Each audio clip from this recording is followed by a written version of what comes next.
Well, welcome back. We are here for another episode of Culture Chat. We are joined by the very fun and brilliant Pattie Froehling Gilliam. She is the Senior VP of Optum Insights, 40 plus years in revenue cycle, and counting down the time to retirement. So Andy and Pattie have known each other for many, many years. I won't say how many, but many years.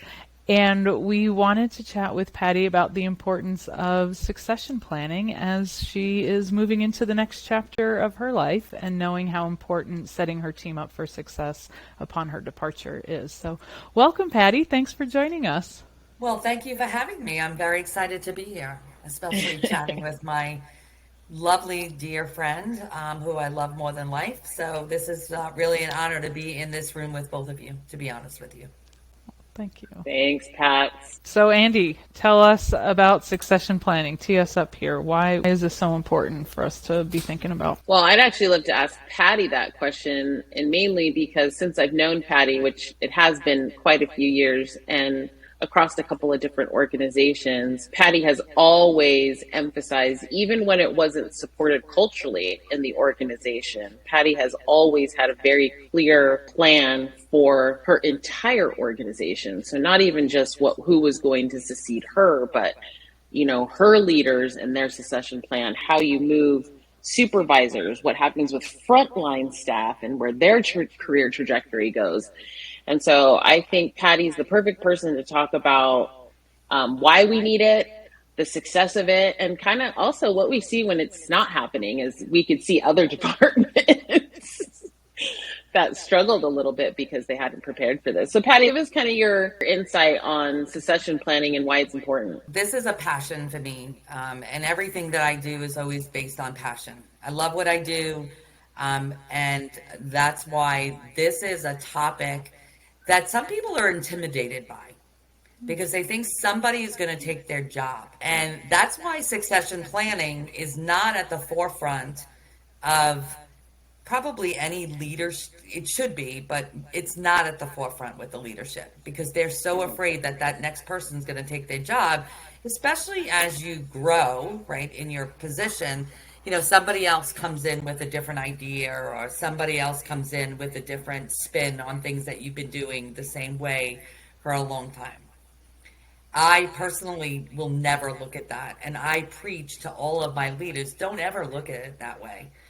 I have grown in my position in all three companies that I've moved from. And I've grown in my position. And it's due to the fact that I ensured that I had people who could do the job better than me. So then when I moved up, there was no failure, right? There was no risk. I gave them all the knowledge that's in my brain. And I do to this day still do that. I'm not intimidated by somebody taking my job because I know there's something else I can do even better than I'm doing today. But it is also, succession planning is a comfort level for the people who work with you. And when I say comfort level is that they're not afraid that once that person who controls everything is going to leave and you're going to fail, and then what happens to that company? I came prior to coming into the corporate world and even for the non-for-profit world, I worked in a small company that was a revenue cycle company. And I always said I was responsible for every person that worked with me's paycheck. Because if I didn't do a good job or they didn't do a good job, right, then there was no paycheck. And that's why I understood succession planning, knowledge transfer, strategy, forecasting, because every day was a new day and we had to make sure that we were able to feed them. Then I came into the hospital world and it was so different. Like, it was so different. I loved it, but my mindset was on the for-profit world. So now here's this, bull in a china closet. And I realized that in that world, if I wanted to move up and I wanted my leadership to move up, right? We needed to have somebody that you were grooming to be your successor. And then it just moved up. So it really started with me. And then it trickled all the way down to team leads, to supervisors, to managers, but also even my team that was the on the front line of doing the work on a day to day, what could they do, and where did their growth want to go, and did they want to become a supervisor, and so on and so forth. So it's succession planning is really near and dear to my heart, because if you want to grow as a leader, right? Human nature. I'm not going to let you go if you're doing all the work and you're doing so good, because wait a minute, then that comes on me. And now I'm at risk of not getting my bonus or not getting something, right? That's why people are intimidated by it. But a good leader is always looking at the next person who's going to do better than me, who's going to bring a better idea, something I may not have thought of. Well, I continue to move up the corporate ladder, or I retire, right? I don't want to retire and it be like, oh, well, she did everything and she controlled this and she controlled. No, then my legacy is not going to be met. And I think it really comes down to intimidation. I can't, I've been around a lot of people when I talk about succession planning. They're like, oh, whoa, what do you mean? What do you mean? Someone's going to take my job. No, that's not what it means. It means growth. Yeah. It means being strategic. It Yeah. means giving that knowledge share, right? It means success.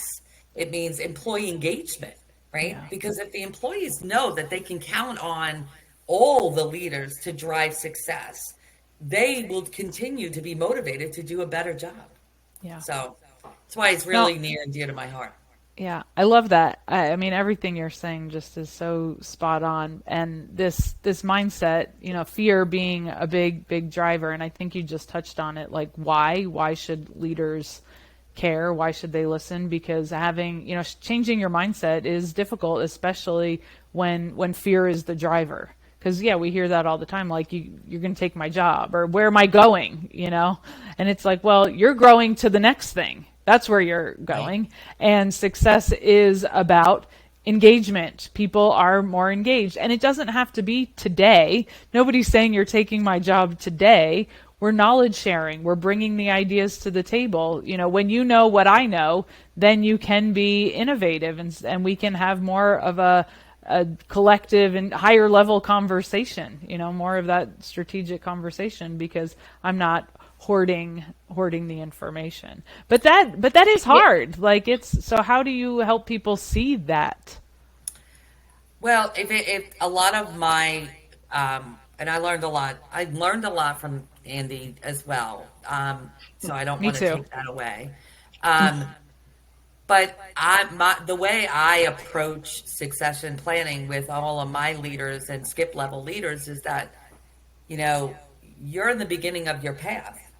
If you want to grow as a leader and your growth trajectory is to move into a different division, or within your division you want to grow, by you not having succession planning, that will stymie you from growing.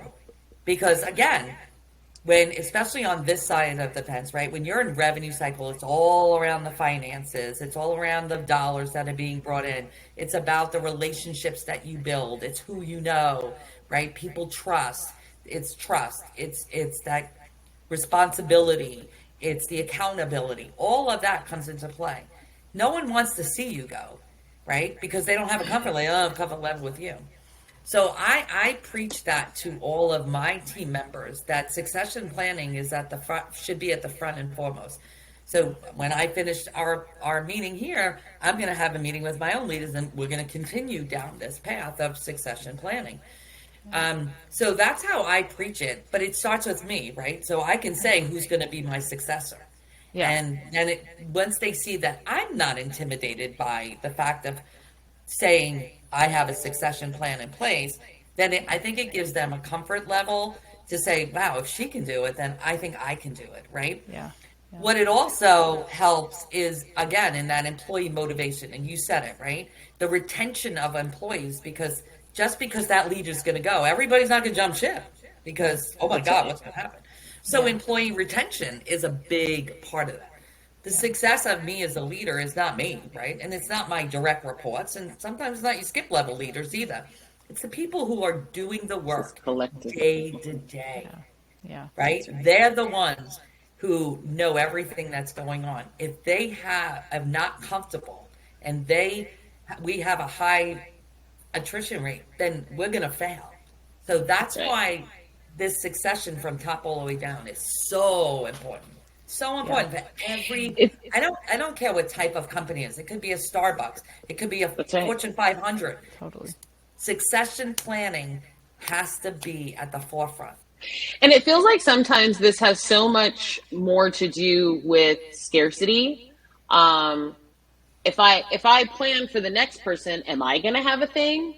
Am I get that all the stuff that you were saying, and it almost is such a scarcity mindset that I'm going to hold everything because that's going to make me indispensable. That's going to make it so that they can't fire me. Yeah. The next time we do Rachel and layoffs, Right, Rachel. I have I all was the just gonna info. say, So Rachel and I hate the term job security, like all the things. And it's like you're actually hurting yourself in this process because one, now no one is thinking of you as anything other than this thing. And two, you're going to be stuck. And if they want to let people go and they're interested in bringing in other people, there's an amount of knowledge that you have stuck in your head that they're going to be like, we're going to keep them. So you got to release that and understand that your own physical growth, your own mental growth, your own, growth or your topic of expertise is dependent on making sure that you've set up a great system behind you so that it's easy. So you're never getting the, well, we want to promote you, but who's going to do no one's going to do your job the way you do it. That's not a pat on the back. yeah, no, That's not incredibly at all. bad. yeah, yeah. Well, that's not at all a pat on the back. And you're right. That is a huge fallacy that if I keep it close to my vest, I'm a job security. No, there's not. That's not true. Nobody is indispensable, right? There might be a blip in the road, but nobody is indispensable. What you make yourself indispensable is by giving that knowledge share, right? Doing that brain dump of everything that's in your brain dump and teaching people. Yeah. That's called teamwork, right? That's Yeah, what's leadership. called. That is leadership. It's called now you're a leadership. leader, regardless of your knowledge of expertise. Exactly. That's leadership. Leadership 101. That's Yeah. what it is. Well, and I just want to underscore this so it's not lost, but you saying, Patty, that you do it. You can very clearly say, this is my successor. This is what that looks like. And role modeling at your level is huge. Like it speaks, that's the action, right? You could say all the things, it's important, blah, blah, blah, but doing it and actually telling people, talking about it, saying like, yep, I've got a succession plan. That's what this looks like, is what gives people permission and starts to reduce that fear, that control, that scarcity, however we think about it. So role modeling's huge in all the leadership aspects, so. It really is. Right. It really is. Especially, like I said, if you want to grow, right? If you're a supervisor and you want to get to manager and manage it all the way up that food chain, again, human nature. Well, I'm not going to let you go because I don't want you to fail. I don't want to fail, right? Yeah. You have to be able to do that. And that knowledge share, that coaching, that mentoring, it should not be intimidating to anybody. To me, it puts you up on that pedestal. It puts you up on that leadership role that you are a strategic planner. You're looking to grow a company, right? Because when you keep it all under your vest, there's no growth within, not even forget about your team members, but how is the company going to grow? Right? How are they going to take on more? How are they going to be more innovative? How are they going to grow their footprint in the industry, whether it's revenue cycle or Starbucks or McDonald's? How are you going to grow? Yeah. So I can't scale if you're the only person who knows the thing. No, there is no scalability whatsoever if you're the only person that can do it. Yeah. Because the harder you go up, the faster you're going to go down. The other thing that I think is interesting in what you just said, Patty, because I think that this also puts responsibility not just on the leaders to create space for this growth, this development and planning, but it does put a bit of onus on the employee as well, right? To have some sense of what direction where they want to go. So talk to us a little bit about how you get those frontline folks, or even those folks who are a supervisor that never think they could be manager. How do you get those folks to start thinking about their careers and the things that they need to come back to their leaders with? So I think that's a really good point, right? So how you really, first of all, you need to listen, right? And I've said this on a number of occasions. I'm from New York, right? So in every baseball team, not everybody's a Derek Jeter and not everybody's an Alex Rodriguez, but everybody makes up the team. And there are supervisors who really are comfortable with just being a supervisor. And there's team leads who are comfortable with being a team lead, and there's a registrar who's comfortable with doing a registrar. And that is fantastic. That's right. Right? But as a leader, it's my job to talk to those people and help those people, and it's up to my leaders to do that as well.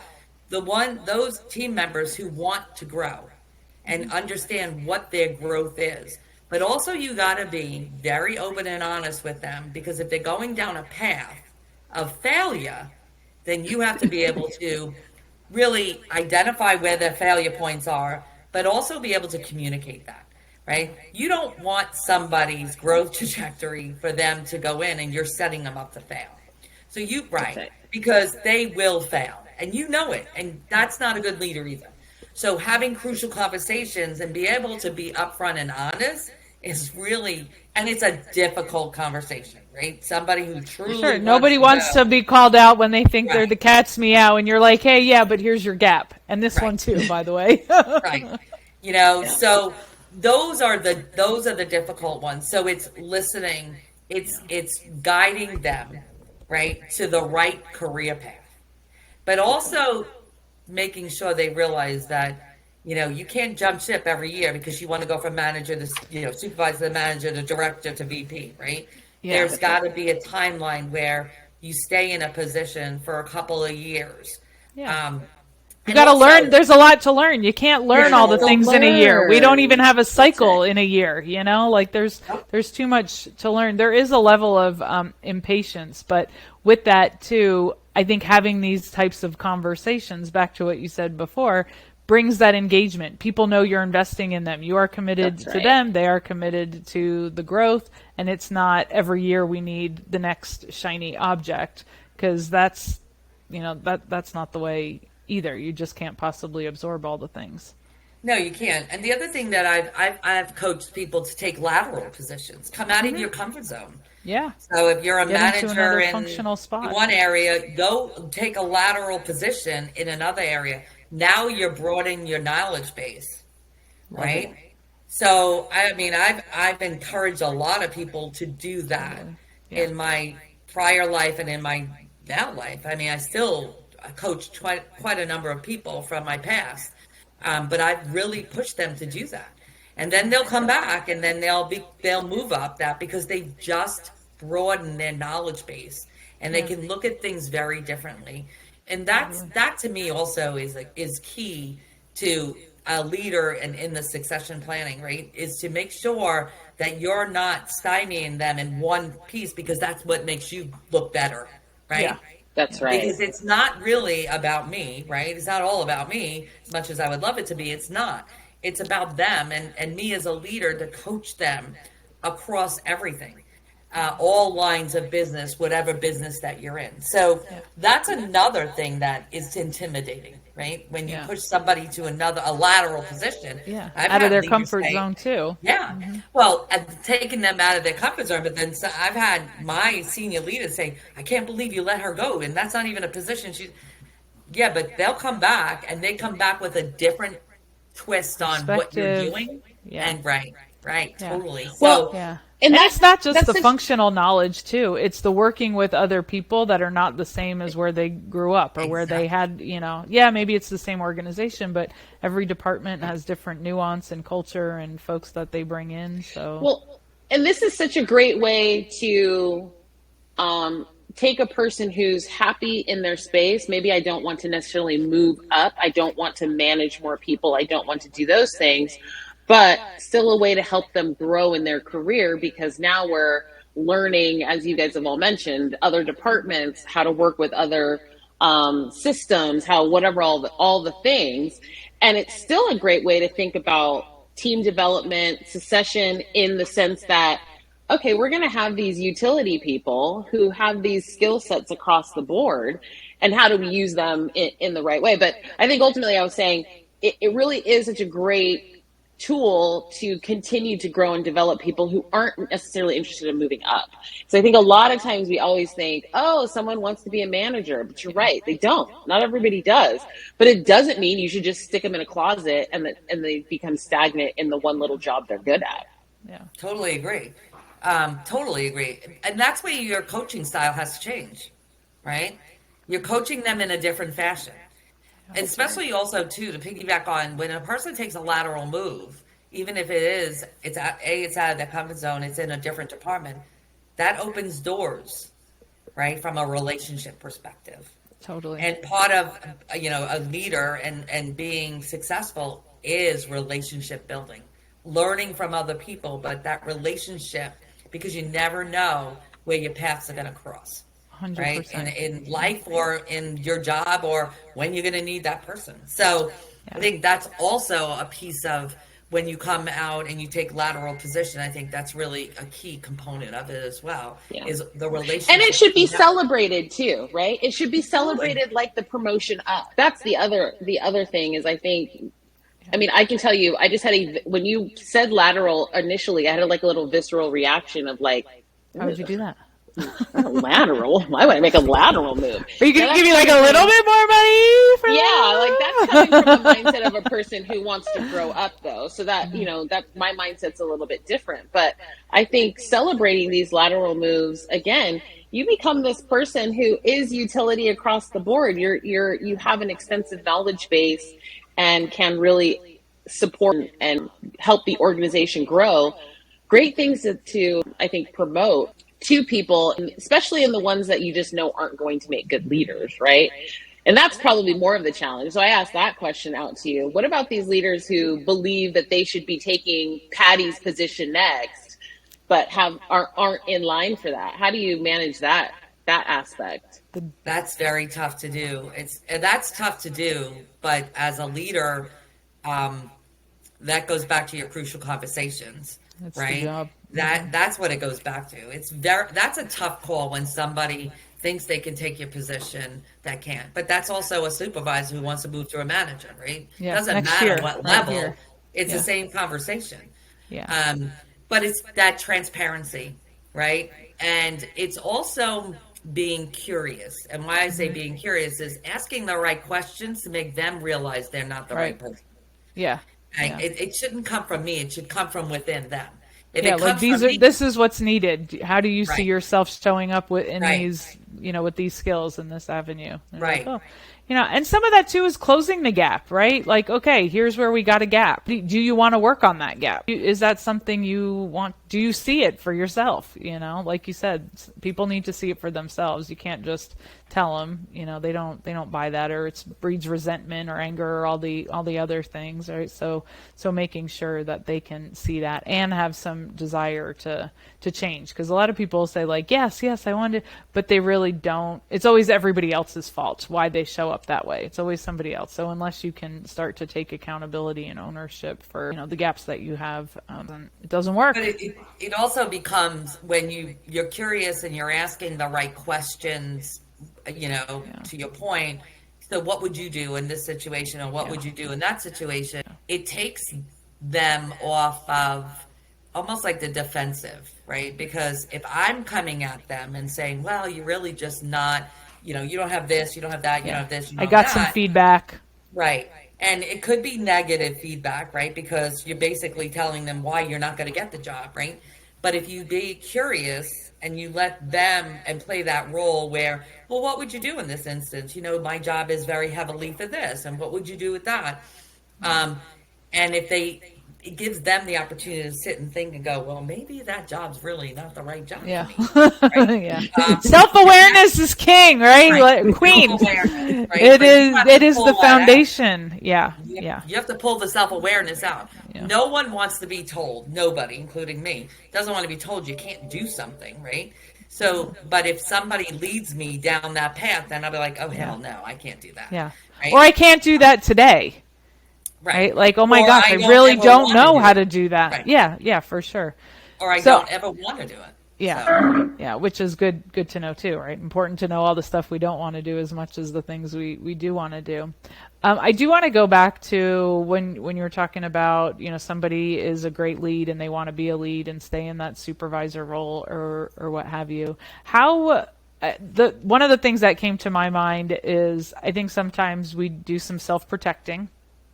Like, oh, I'm just telling you that I want to stay here because I don't really think I could ever be that. I could never be the manager. I could never be the director, all those things. So we self-sabotage and put up those barriers of like, nope, I'm good right where I am because it's too much fear and too scary to be vulnerable.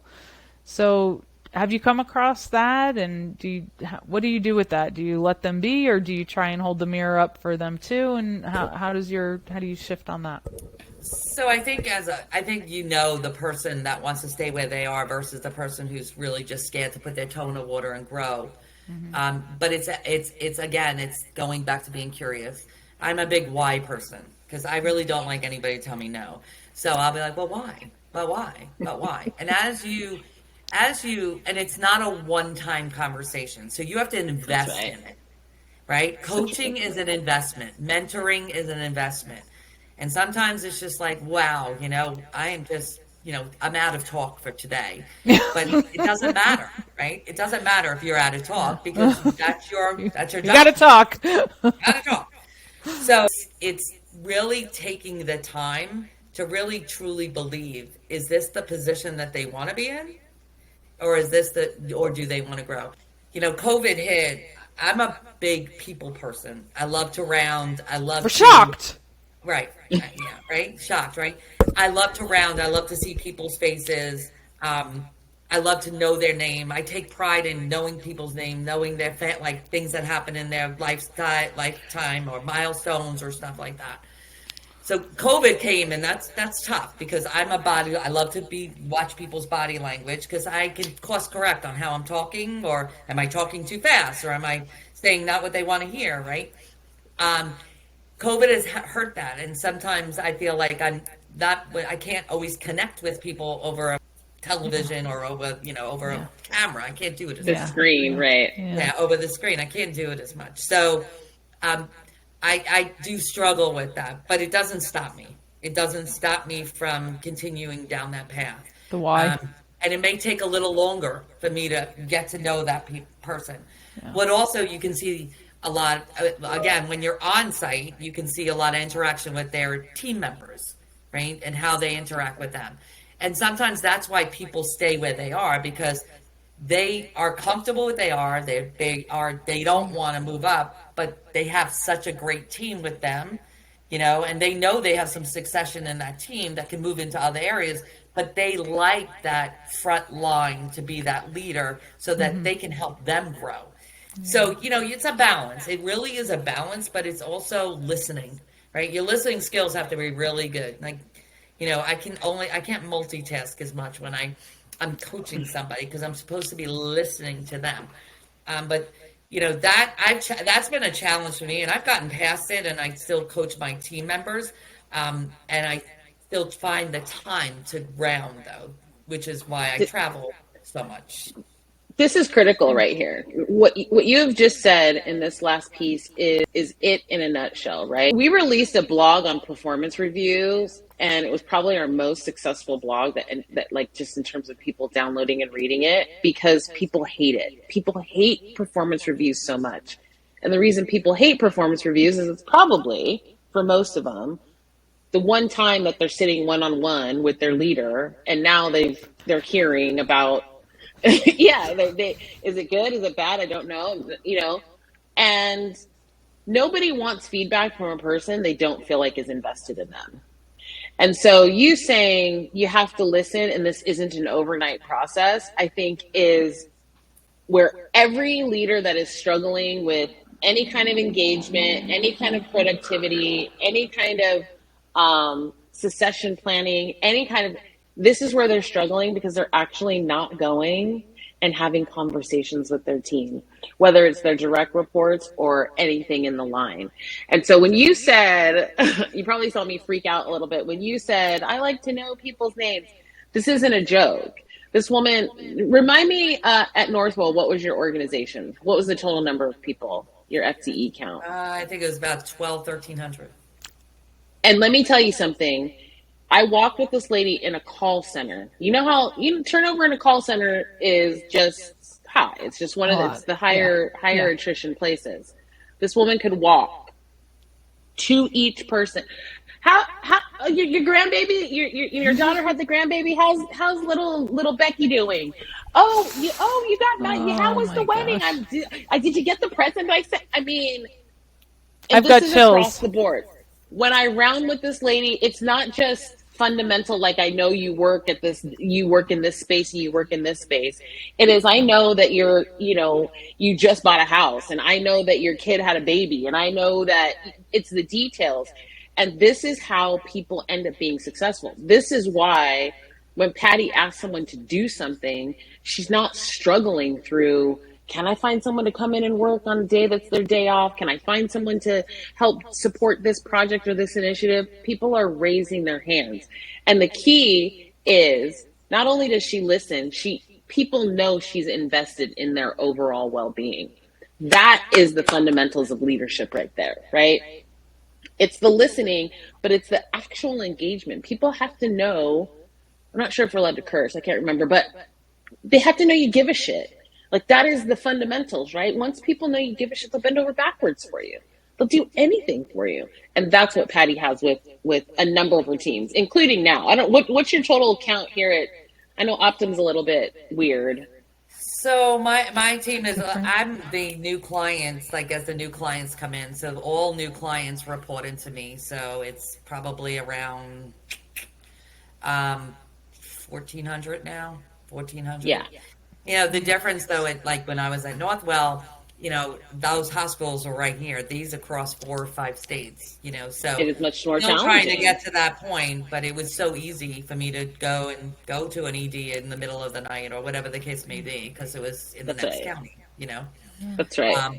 But I also feel like with COVID that, everybody works from home. They're telecommuters. Like you lose that, and you have to be innovative on how you're doing that, and we have to course correct, and we have to get intimate with our team members, and because everybody wants to feel like it's all about them, right? We all want that, and the way you're successful is making them feel that if they have an issue, it's your issue too, right? And saying hello and saying good morning.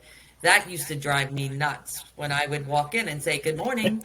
And they all like excuse me, good morning. And I made it a point. We're living in a society here, people. And I made it a point. I walked up and down, and I made sure that, like, I said good morning, and I made sure they said good morning back to me.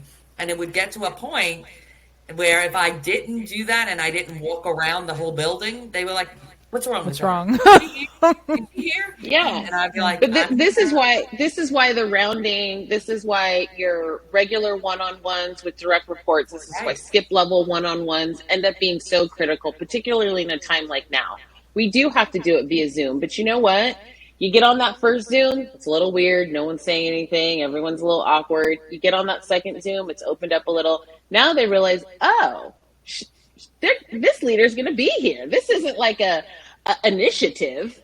This leader's actually like interested, and things start to flow and work much, much, much better. But I think you're right. I think part of the challenge that we see with leaders too much is they will put a very high emphasis on the meetings that sit from people from above them, but the people that are working in a capacity that maybe sits below them on the org chart, they don't find as much value in that. And the irony of it is it's reversed. Like, you are getting less out of sitting in those meetings with those people who probably aren't even listening either. You're getting way more for your organization by investing the time in the folks that sit below your name on the org chart. My opinion. Again, success of a leader is the people you work with. That's right. Right? That's the success, and it's our frontline staff. It's our people who are doing the work day in and day out is the one is the successful ones. You're just there to guide them. Yeah, I'm not doing the work, and I say that all the time. You're my success because when you're your manager's success and you're your supervisor's success because you're doing the work. And I don't care what company you are in, whether you're flipping burgers or you're calling an insurance carrier, you are that person's success. And I That's think it. I think that's part of where people don't really respect that, because they think they have a title. Yeah. Title gives you nothing as far as I'm concerned. And that's one thing I'll say. I put my pants on, like, that's why you don't really hear me ever say my title, because I put my pants on the same way you do. Don't let the title fool you. Yeah. You know? I love that. I mean, you're so approachable and authentic and easy to talk to. It's, yeah, I want to come work for Patty. No, the interesting thing I'll say about Patty is she puts a lot on herself, right? As in terms of understanding the success that she needs to have. And so she is applying that downward too. Like we are working here. We're not just I'm not here for you to come tell me what you're doing. Right. So she present to me. Exactly. But I think because there is the level of investment, it's okay that this level of we have stuff we've got to get done. And everyone then becomes invested in what part can I play in trying to get this thing done. So I think working those two things are not exclusive, right? Having accountability, setting expectations, it's not an or. Right. It's how it all works. It's how it has to be together. You have a great story, and without mentioning any names, about some leaders who don't understand the difference. They really don't understand what accountability means and how to apply accountability within their organizations. Can you talk a little bit about that? So, yeah, I do. So accountability is not reprimanding. Like, people think that accountability is reprimanding people. Accountability comes as, again, coaching, mentoring, understanding your book of business, holding yourself accountable to teach them how to get to the end result. And sometimes people think accountability is, I'm going to fire you, or you're just not doing the right job. I could tell you you're not doing it, but by me just telling you you're not doing the right job, yeah, I'm holding you accountable. But what am I really actually doing? Am I making you successful? Am I solving the problem of that lack of accountability? No. Yeah. And how are we accountable? Right? We're accountable to the goals. We're accountable to the organization and department's success. Right. So what are we doing to get there? And most people know. They know they're not doing their job. They know they're not meeting their numbers. That's the thing. That's not a shock. Screaming they already at feel someone, bad. Demeaning someone, making someone intimidated about their job. None of that is accountability. Accountability is I set an expectation. You mean fear tactics don't work? No, it doesn't. It's setting that expectation, but it's also helping them get over the line. Yeah. Right? And getting over the line and holding them accountable to get them over the line. Yeah. But in holding them accountable, you're also holding yourself accountable to ensure you're helping them get over the line. Yeah. And then once they get over the line, then you can have them accountable and hold them accountable. But also holding someone accountable is not giving them a goal that is unattainable.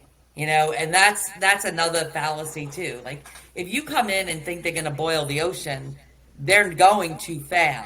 Yeah. Because it doesn't work that way. Yeah, setting somebody up for success, having aligned expectations. That's what accountability reasonable. Is. Yeah. It's holding them accountable to be successful, but also getting them over the line and then stabilizing them over the line. But it's not pointing the finger. It's not demeaning them. It's, human nature does happen. I'm not going to say it doesn't happen. Sure, we're imperfect humans, right? And we're not always imperfect. And sometimes it's called frustration. Mm-hmm. But that's what accountability is, and I think that's also a huge fallacy when it comes to leadership and being a good leader. You have to help them get to the number. Yeah. Well, and that's like what Andy said earlier to one of your amazing superpowers here, that people feel like you are in it with them.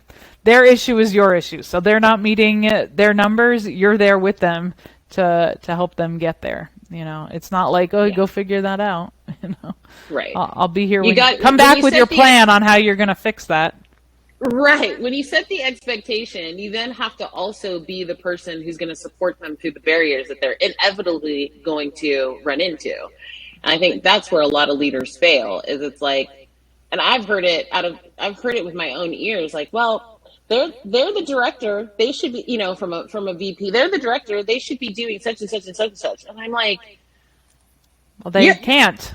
They're not. you're their person. You're their person that's helping them through this process. And it's like a total disconnect. Well, that's why I have directors. What do I need directors for if I have to help them through their process? And I'm like, oh my gosh.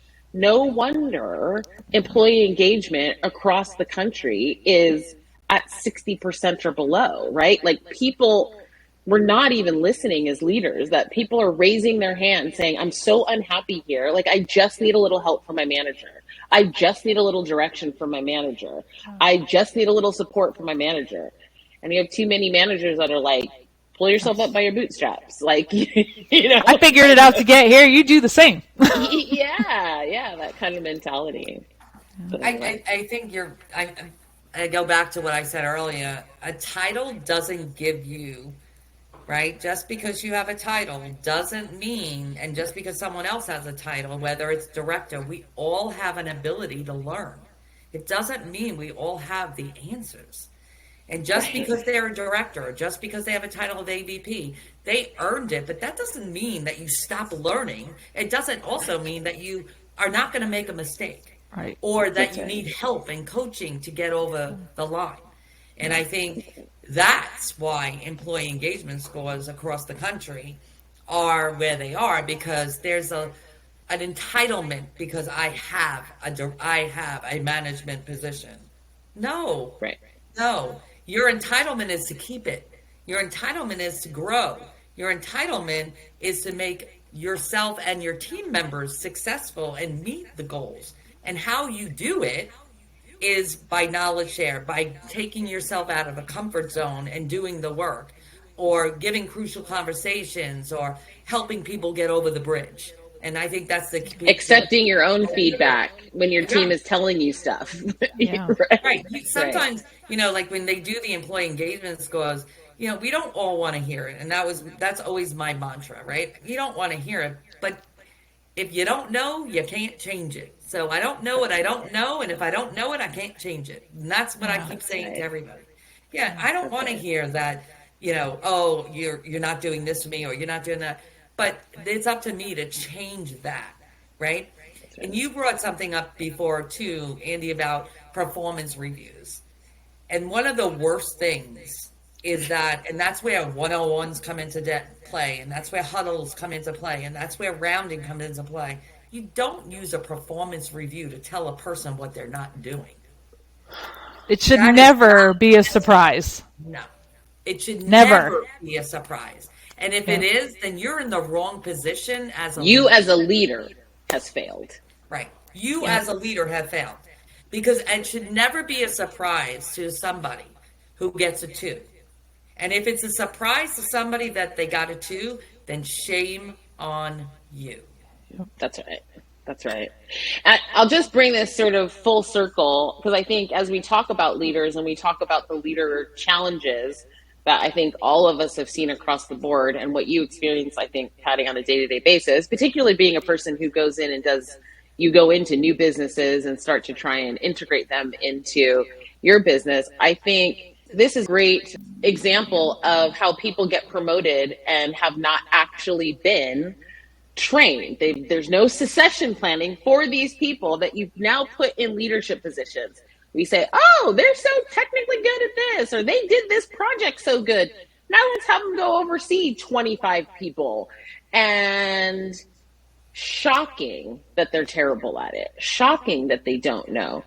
However, had you had a succession plan where they were mentored by a leader who also had leader mentorship, who also, in this whole line, now we're talking about a different story, right? So some of these leaders were putting in positions and setting them up for absolute failure. Absolutely. We absolutely are. But sometimes we feel a need without actually understanding the need. that's part of the problem too. Oh, we got to put a person in there, right? Yeah, Or throw a body at it. right, throw a body at it. Or if it's, well, if I don't fill that position, I'm going to lose that requisition, right? They're going to cut the person. Oh man, that one. When more and more, when you think about it, you're filling a need, the wrong person, you're failing. So if you waited a little while or you coached the person up, you wouldn't be in the situation you're in. And I think it's something that we need to sit back as a leader and say, wait a minute, this person is good, but they're not ready for that position. So I need to do this to get them ready for that position. In the meantime, while that position is open, we're going to partner 50-50. So that means me as the director or a VP or AVP has to come out of my comfort zone to help out and do a little bit of work that, because of my title, it might be below me. Well, you know what? If you're a leader, nothing is job. Nothing That's is below you. Yep. And that's what we have built in the culture. We have built that culture because I have a title and I should not have to do that. I built myself up. Yeah. You know what? That absolutely is not me. I don't care if I have to lick an envelope or I have to register a patient or I have to go up and talk to a patient's bedside. I will do whatever it takes because that's the person that I am. But that's what I should like to show my team members, that I will do. I could do what you do, and you can eventually do what I do. And I'm showing you what you can do and how to do it and do it better. I had a team member that when I went into the hospital many years ago, and we talked about not collecting money bedside, but educating patients about their out-of-pocket expenses. And she thought I was a nut job and was like, there is no way I am going to do that. And nobody's going to do it. Well, you know what? I went with her. We went together. She was a supervisor. And we went together. And it wasn't about collecting money. It was about relieving them of their financial burden and understanding what avenues they have to make payment on this hospital bill so you can get better. Yeah. And you don't have to think about that, right? That's the lens, connecting to people's values and that's what makes these conversations not difficult, because if we're clear on what our intent is, we're here to educate. We're here to alleviate that burden. So you can sit here and heal and not worry about that. But when we're like, oh wait, no, my job is to collect the money. No, it's not. It's bigger than that. It's more powerful than that. But people sometimes need to see those dots connected too. And now I remind you, she was a supervisor and she had a team of people that worked with her. Now, if she wasn't invested in what I wanted to roll out, it was not going to be successful. And she got invested and she understood. And she was like, oh my goodness, let me go with you again. Let me go with you again. And I was like, okay, let's get the patients. Let's go up. Do it. And we went bedside and she rolled it out. And they, to this day, they are very successful in educating, in helping people relieve them of their financial burden and get the care that they need and become well so that they can move on to the next journey. And that's why people are in healthcare. That's why they join organizations like that. Nobody's like, I can't wait to collect $100 copay from a sick person who's getting food stamps. Like, that's not a thing. Right. Nobody wants that. Educating that person, understanding that, hey, look, I can help you with that $100. Maybe you're eligible for something, or, helping them. Or, listen, you don't have to pay it all at one time. Like, there's so many things that you can do. And how good do I go home at the end of the day knowing that I alleviated that burden for somebody? That's right. Well, I can talk about that all day long. But the moral to that is, if the supervisor believes in it's a trickle-down effect, right? Then it works. And that's where that succession comes into play, because I got her to understand what it was due, and then her succession as a supervisor became successful, but she helped me roll it out across the entire organization. Yeah. And therefore her visibility too skyrocketed, Right. That's awesome. I do want to go back. You said, helping people, they've got this gap, this gap, this gap. Do you see commonalities, when Andy and I coach a lot of folks and for a lot of different things, but is there a theme, or are there certain things that you see at that supervisor manager level that gaps really need to be filled to get them to that director or executive spot? So, yeah, I mean, what I've seen over my career is in the supervisor management level, I think they are intimidated, right? There's that intimidation of unknown. It's the accountability that we talked about and being afraid to being left on an island of their own. And a supervisor and a manager looks to see how the director is. And if that director is not down with coaching, right, to them and then them to the supervisor, they feel like if I took another position, I would just be on an island on my own, right? So I think that that's a huge gap that we need to close. We also need to make sure that what I find every day is the lack of presentation skills and how they can speak. And I think that is a big problem in our culture of people just don't know how to speak and to Tell a story. pause as opposed to say, I had an old boss when I was at the health system, God rest his soul, he counted your ums. And it was like, oh my goodness. I said all those? And he's like, yes. And you spoke for 10 minutes. Yeah. We talk a lot about being concise. We talk a lot about brevity, and I think also just presence, right? So Rachel does multiple sessions on presentations, how to give them what it means to stand up in front of a room, how to tell a story so it's influencing in the right way. Get out of this idea of slides with 187 million words on them. Stop getting caught up in your slides. Know what your story is. Tell that story, and people will be captivated by it. So you should have us come in to some of those leaders and give them freaking training on presentations. But back to what you said, Patty, like to listen. Right? It's not all about you standing up there talking the thing. You know, Right. give them what we need to know. But how are we cultivating a conversation? How are we influencing the conversation that we want to have here? What's important? Totally agree. The other thing with managers and supervisors, I think, though again, world according to Patty, is they're not getting the exposure. So they're not getting exposure to C-suite. They're not getting on meetings. And it's not for them to get on a meeting to just listen. It's them getting on a meeting for them to see, you know, how the C-suite interacts, how you interact, some of the conversations. Sometimes it's not all business. There is a little personal that's thrown in there, and that's okay. It is because we put our pants on one leg at a time. We all need that. Exactly. It's not always scripted.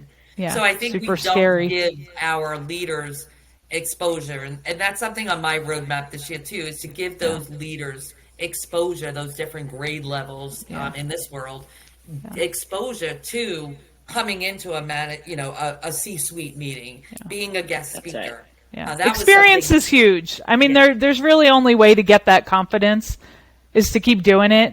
Exactly. You know, put yourself out there in environments that might feel a little bit more comfortable at first, and then the audience gets bigger, or the titles get scarier, or what have you. But you got to have that experience, and that's actually a lot of what we see too with women. They don't get the same level of exposure to the C-suite, to the executive level. They're not at the table as much, so then they don't see how folks interact. And like you said, just seeing that interaction and having that exposure is huge, right? We talk about exposure, experience, and education, the 3 E's to help people develop. But you got to have that exposure and the experience to do it. So. I think that's key. I think that's really key. But I think that came back to full circle of succession planning, because people are intimidated. There you go. Yeah. By introducing you to a C-suite. What is that? You know, what's going to happen? Oh my goodness. You know, they don't belong there. And so it just came full circle. It's intimidation. Yeah. They're intimidated. And that's why, you know, I'm not going to say most people don't do it, or maybe they don't think about it, or, you know, it's never the right time, right? Like, oh, I'm too busy. It's too busy. We got to look at the here and now. Like, that's not strategic. That's not leadership. So, well, Patty, thank you so much for joining us. It was so great to meet you. So great to chat. I hope we continue the conversation, but I've got 2 questions. What's the first thing you're going to do upon your retirement? So I'll retire on August 1st, which is a Friday, 2025. We already have the date. That Saturday we'll party hardy, and that Monday I'm off to Aruba. Oh, that's wonderful. We're already going to Aruba. All right, Andy will meet you over there. That's Yes, you that's will. You'll be awesome. here for my party. So that party will be on that Saturday, August 2nd. That is We'll have a awesome. party, and then we'll be off to Aruba on that Monday. But I want to go for 3 weeks, so whoever wants to come down, come on down. I So that's love what I'm it. going to do. And then, Listen, you're not that, you won't be too far from me, so I might. No, yes, I no, won't be. That's that's right. I am not awesome. going to be that far from you. So, but yeah, that's what I'm going to do. And I'm just going to enjoy life. I mean, it's been a long road, right? You know, long road. Yeah. So I'm just going to enjoy life, enjoy my family, my grandson, my sons, my husband, Nice. my Beautiful. friends, and, you know, just enjoy and just have a good time. I've worked a long time. So, Beautiful. I'm actually encouraging Patty that she should think about a podcast of some sort. She's this incredible wealth of knowledge in the revenue cycle space, and Rachel, you've worked in that space before. It presents its own set of challenges with who the leaders are, and it's weird because I literally list 10 organizations, and it seems that the archetype of individuals are all very similar. I don't know if it's the gravitation to that industry, but I think you can offer a lot of insight, a lot of education around how it doesn't have to be the way it is today, that it can actually be a place that people love to come to work and love to do the things that they do. And you can still have a successful operations while doing that. Yeah. All right. I agree, but I gotta get No, to go. my Yeah, that's 5 3 years. days, When you get and then I'll bored, figure it 3 years out. from now. Yeah, 3 years from now, when you're bored, when you're sitting on the beach and you're like, wait a minute, give me a microphone. I can do this right I from can do this. Aruba. I can Yeah, do this. I can do yeah. this. I I mean, I love love it. to talk. I love relationships, but I really just need to focus on getting Relax. right. I just need to, yeah, Settle. Yeah. focus on Well, Patty. love it. Yes. Appreciate you, Patty, for the Thank you time so much. today. I Yeah. appreciate you too. I All appreciate you right. both. Thank you for having me. This was a lot of fun. Good. We're so That was a glad. lot of fun. Yeah. So, So insightful. Thank you so much for sharing your wisdom with us, and we will see you next time. absolutely. All All right. right. Take Bye. care. Bye. Bye, Pat.